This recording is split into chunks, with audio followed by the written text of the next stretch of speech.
বয়স বাড়ার সাথে সাথে দুটো জিনিস নিয়মিত চেক করুন: ব্লাড প্রেশার, ব্লাড সুগার। 4টি জিনিস একেবারেই ভুলে যান। বয়স বাড়ছে এটা নিয়ে দুশ্চিন্তা করা, অতীত নিয়ে সর্বদা অনুশোচনা করা, সবসময় দুঃখে কাতর হয়ে থাকা, মানসিক উৎকণ্ঠা বা উদ্বেগ।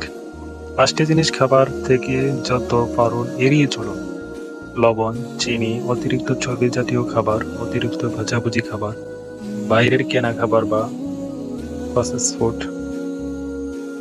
5টি জিনিস খাবারের যত পারুন বাড়িয়ে নিন: সব রকমের সবুজ শাক, সব রকম সবুজ সবজি ইত্যাদি, ফলমূল, বাদাম, প্রোটিন জাতীয় খাবার।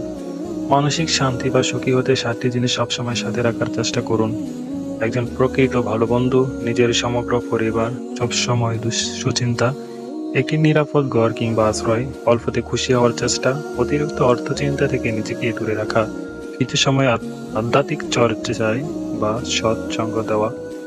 6টি জিনিসের চর্চা রাখুন: অহংকার না করা, সবার সাথে হাসি মুখে কথা বলা, মানুষের সাথে ভালো আচরণ করা, নিয়মিত শরীর চর্চা করা, কিছুক্ষণ হাঁটা, নিয়মিত ওজন নিয়ন্ত্রণে রাখা, সরল ও সৎ জীবনযাপন। 7টি জিনিস এড়িয়ে চলুন: কর্জ, লোভ, আলস্য, ঘৃণা, সময়ের অপচয়, পরচর্চা, পরনিন্দা, কোনরূপ নেশা বা আসক্তি।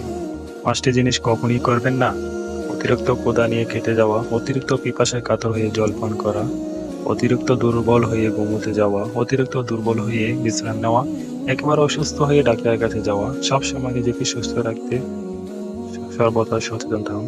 সুস্থ থাকুন, ভালো থাকুন, ভালো রাখুন নিজেকে। কিছু মানুষ রেগে গেলে চিৎকার করে, আবার কিছু মানুষ চুপ করে যায়। চুপ করে যাওয়া মানুষগুলোকে দুর্বল ভেবে ভুল করবেন না। তারা আসলে নিজের আবেগকে নিয়ন্ত্রণ করতে জানে। এই নীরবতা কখনো শান্তির, কখনো ব্যথার, আবার কখনো প্রচন্ড অভিমান আর ক্ষোভের বহিঃপ্রকাশ। তারা জানে এর আগের মুহূর্তে বলা কিছু কথা সম্পর্কের অবস্থান বদলে দিতে পারে, তাই তারা চুপ থেকে পরিস্থিতি বোঝার চেষ্টা করে। কিন্তু এই চুপ করে থাকা মানে সবকিছু মেনে নেওয়া নয়। কখনো কখনো এটি সবচেয়ে শক্তিশালী প্রতিবাদ। যারা চুপ করে যায় তারা হয়তো নিজের মনে হাজারো যুক্তি সাজিয়ে নেয়, হয়তো গভীরভাবে কষ্ট পায়, আবার হয়তো সঠিক সময়ের জন্য অপেক্ষা করে। এই নীরবতাকে বুঝতে শিখুন, কারণ মাঝে মাঝে চুপ থাকা মানে সবচেয়ে জোরে কিছু বলা। যে জীবন তোমার হৃদয়কে বিষণ্ণ করে তোলে সে জীবনের জন্য কেঁদো না, কেবল এই দোয়া করো, হে আল্লাহ, এই জীবন ও আখেরাতের জীবনে আমায় কল্যাণ দান করুন। যে নিরকল সেজদার মাধ্যমে দূর হয় বিষণ্ণতা, আর আন্তরিক দোয়ার মাধ্যমে আসে জীবনের প্রসন্নতা।